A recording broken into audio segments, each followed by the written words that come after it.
Hey all, Tom Moran here from Tom's Big Spiders. Well, this one's going to feature one of my all-time favorite species, the P. murinus, or the infamous OBT, a spider that I think gets a lot of unjust criticism for being particularly nasty and ornery. I think a lot of what we see out there in videos and such is because of keepers that just don't know how to keep them correctly, or in the worst case scenario, antagonize them to get kind of a rise out of them so they can show it off in their videos and get more views. Here, we like to show them as I've found they really are. Now, that's not to say there aren't some high-strung specimens out there. I know they are, but I've raised now, we actually recounted 8 of these and had 0 problems. So today, this one was supposed to happen a while ago. They were in very small enclosures compared to what you'd normally want this species in, especially at this size. But I was trying to get a few enclosures that would match. And then they all went and molted right when I was about to do the rehousing. So we're finally at the point where I'm ready to put them into their new homes. So I'll spare you any drama or any worry. This is going to go incredibly well. Any of you that have watched my videos before knows that I'd love to have smooth rehousings, and I really like to have smooth rehousings when it comes to the OBT to show people that they aren't the little orange demons that many make them out to be. So enough of me talking. Let's take a look at the OBT and its new home. All right, so we're about to rehouse not 1, not 2, not 3, but 4 Pteronocallis murinus, or the infamous OBTs. These guys here were supposed to be, I purchased them a couple years ago as P. murinus NCF, no color form. They're supposed to be the tan version of it. But for lack of a better term, I got screwed. They are the orange form, and I had already had a couple of the orange ones. Luckily, this is one of my top 3 favorite species of all time, so I'm not really okay, I'm pretty upset that I didn't get the tan ones because I also passed up on other opportunities to get them in the meantime. However, I've got 4 beautiful orange spiders here. So what we're going to do is we're going to get them from these 20-ounce deli cups, which I had them in as slings that they have definitely outgrown, but I was waiting until I could get 4 of these enclosures here to put them in. These are the authentic Joy enclosures. I picked up one of them I did recently. I did a Firmictopus species, Cochleus vorax, I think, in one. And one of the issues with them, or one of the issues with this version of them, is the fact that the ventilation, there's ventilation here, here, here, and on the tops, but not a lot in the back of them, which unfortunately I don't think makes them particularly appropriate for many species, especially a moisture-dependent species, because that's could possibly lead to moisture buildup.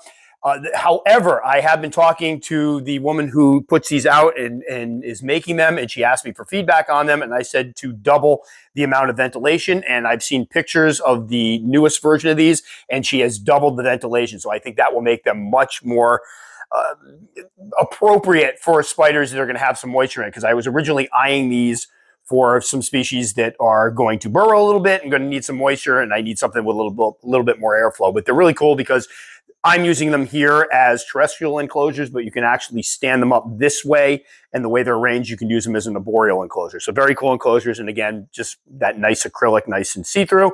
And then what we have for a setup that Billy wants to poke in here, we'll just get this out of the way. We have a mixture of substrate. It's a mix of peat, cocoa, sand, dirt, sphagnum moss, shredded sphagnum moss, at least some of it is. And then we have cork bark hide with kind of a starter burrow underneath, some leaf litter, and then I have the grapevines that I use because this is a species that will likely probably start off in here, but then we'll start webbing out and about. I had one in a 12 by 12 by 12 Exoterra Mini, and she webbed the snot out of it, so hopefully these guys will web too. But surprisingly, if you look at these enclosures here, this one, for example, not a whole heck of a lot of webbing in there.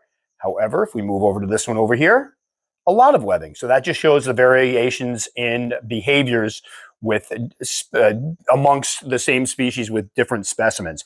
So what we're going to do now, the theme of this one is going to be called Work Smarter, Not Harder. Because of the fact that these guys are in something smaller and it fits in here, what we're going to do is basically take the tops off. I'm going to drag out the old stuffing, all the webbing and the substrate, and then let these guys kind of come out on their own. And I'm going to leave, hopefully I'm going to be able to get the enclosures out because I want to reuse these. I got some stuff possibly coming soon, but what I want to do is leave the actual fixings in there so they have kind of a home base to start webbing out from. And hopefully they behave because I have a pretty good track record of my OBTs behaving. So we're going to start over here with this one first. And I did get some footage of them eating earlier that I'm hoping that if we don't get any good footage of the spiders, because we're not going to mess around with this one, then we'll be able to use some of that so people can at least get a look at how beautiful these guys are.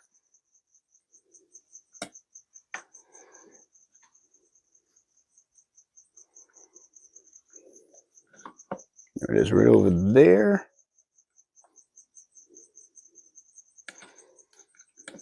Oop. I want to reach in here with my hands and grab this thing, but come on. No, thank you. There it is, right there. All right, I'm going to reach in now. Grab it, and I don't know if you can see. Hold on, just one second. I'm just going to try to tip this over. Nope, she's hiding.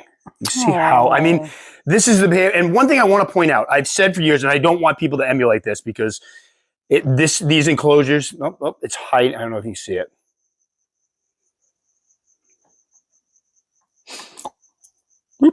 Well, you get the front legs there, and I don't want to mess with them too much. This is actually a ridiculously small enclosure for the size of the spider, and despite that, I've said for years, as I make a bunch of banging noise in the background, that the OBT is one, if you give it its space, normally you're going to have a rather calm spider. Are there exceptions to that rule? Absolutely, but I found that if you give them room to move around, to web, they're just fine. Now, the odd part is with these guys here, they didn't have a lot of room, but when I'd open up the enclosure, they'd just go down underneath into their dens. I'd drop up a cricket, they come up and grab it. Perfectly fine. Never had any issues with them. So I was expecting them to actually be much more ornery because of the small size of the enclosure, but they've been very, very well behaved. All right, there's one beautiful spider. There's a reason why. The eyes are popping out. Yeah, so I saw cool. that. The eye really shine cool. was crazy. All right, one down. Let's get this one out of the way. Oh. No, there we go. I didn't do it. Sorry. Purposely didn't do it this time. This one might be a little trickier only because there's not as much webbing. So there she is right in there.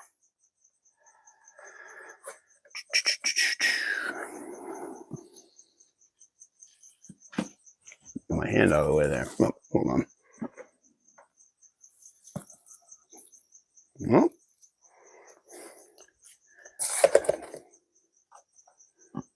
How's she coming out? Gorgeous. I love the color orange. I have a thing for orange spiders. And OBT, one of the reasons OBT is one of my favorites. And I have to say that there was one of the spiders that I was reluctant to get at first because of all the terrible things I had heard about them. I picked up a sling. The spider was amazing. I reported on the fact that it wasn't nearly as bad. Oh, look at her. Oh, she's trying to hide. Yeah. Wasn't nearly as bad as people had made it out to be. In fact, I had no problems with her. And then since then, I think I've raised 1, 2, 3, 4, 5, 6 more. Zero problems with any of them. So we're talking, it's not just one spider that could be an anomaly. I've really had no issues with any of them. All right. 2. There it is.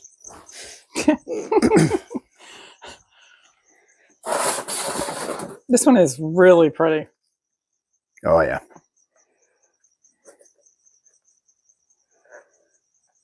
All from the same batch? Yeah, I believe they're all the same sack. And all of them not brown.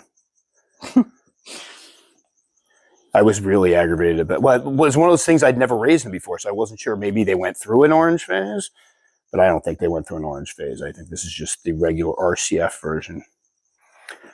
Fun fact, back in the day, before this version came out, now the most famous version is the orange version. The ones that were normally sold in the hobby were more of a tan coloration, and once the orange ones came out, from the sounds of things, people stopped buying the tan ones. The tan ones kind of disappeared in the U.S. hobby for a bit.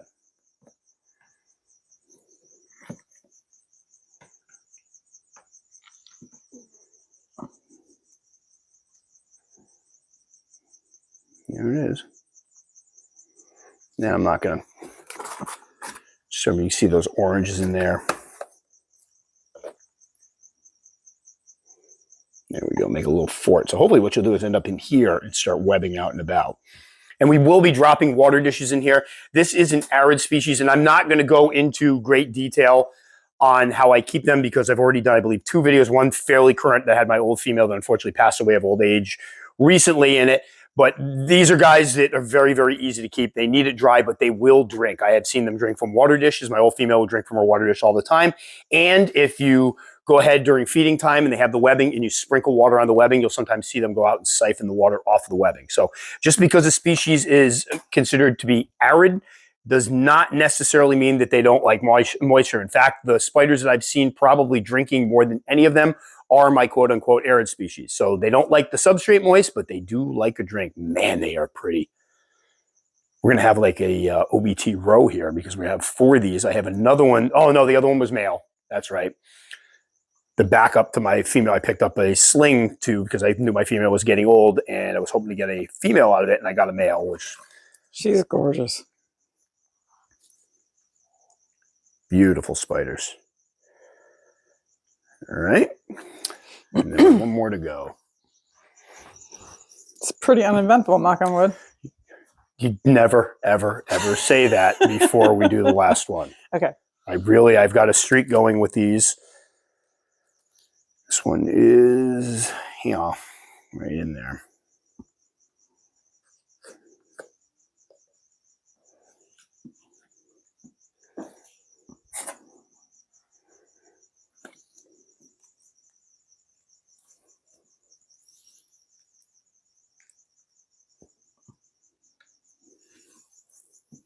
Yep.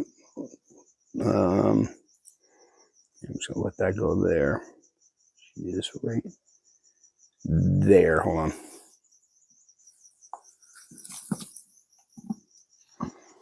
Oh, that's picturesque. Throw in the. Let me know if you need me to change the light or anything. Now, what I'm hoping, these grapevines are actually from a grapevine in our backyard that every year we trim away and throw it away. This time I took some of the stuff that was above the ground, cleaned it off, dried it out in the basement, and this will hopefully give these guys good places to anchor their webbing to. So what I'm looking to see is this start to get draped or festooned. There we go. Break out a nice vocabulary. Got to break out the vocabulary. In the white stuff. And by white stuff, I mean webbing for all you pervs out there. Every time I say that, somebody puts a comment. So I'm just going to call it out every single time. Might have to censor that one. Gorgeous spiders. Now, a word about these while Billy's hopefully getting some really good shots. I have referred to the species. It's a dirty term for some in the hobby. Actually, it's usually just a bunch of people that gather on Facebook groups and stuff that like to whine and complain about things that they don't know much about. But when people say semi-arboreal, that's a term that a lot of people don't like because people hear semi-arboreal, they don't do the research, and they go, oh, it means I'm going to give them, 2-3 feet of height. No. What we're talking about is certain species. I just did last week, the green bottle blue, the sea cyaneo pubescens, and the OBT. A lot of us have found that these are species in the wild will kind of come up and go in plant roots.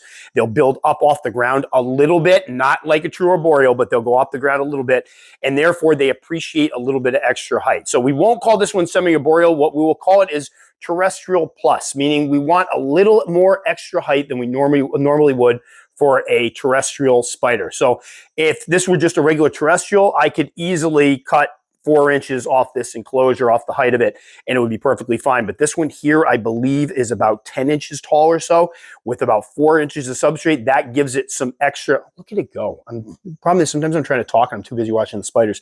That gives it a lot of extra height so that it can web up and not have it be that every time the keeper opens the enclosure, they're right on top of it. So it just gives them room to breathe, gives them room to be a little more comfortable and less feeling like the person is right in their face. And I've spoken to many, many people over the years when I started talking about the fact to give these guys a little extra height that have kept them this way, that have had zero behavior problems with them.